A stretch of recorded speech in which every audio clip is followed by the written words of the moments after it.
Bwana Yesu asifiwe sana. Tunamshukuru Mungu sana hapa Carmel Assemblies of God, makao makuu kwa Bishop Evans. Tumekuwa na ibada njema sana leo ya Pasaka na tumefundishwa faida za Pasaka, lakini tumejifunza hapo mambo mengi na tumejifunza kuhusu ukombozi wa mwanadamu kupitia damu ya Yesu ambayo aliitoa na upendo wa Mungu ambao alikuwa nao kwenye maisha ya wanadamu.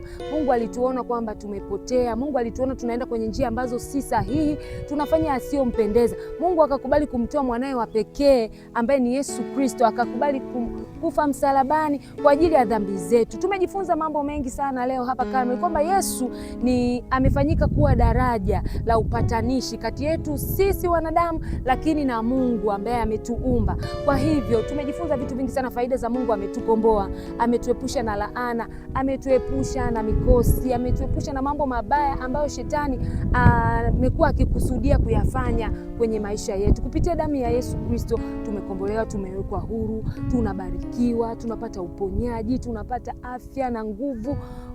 Tumejifunza vitu vingi sana. Hivyo basi nipende kuchukua nafasi hii kukukaribisha kanisani kwetu Carmel Assemblies of God Ipagala Dodoma, kwa Bishop Evans Lucas Chande. Tumekuwa tukifundishwa vitu vingi sana vizuri sana vinavyotujenga na kutuimarisha kwenye maisha yetu ya wokovu na kiroho. Hivyo usikae nyumbani jamani, hebu njoo wewe ulioko mkazi wa Dodoma, hata wewe ulioko mbali, ukija Dodoma karibu sana Carmel Assemblies of God, madhabahu ya Mungu wa matokeo. Tumekuwa tukimwona Mungu akitutokea kwenye mambo mengi sana.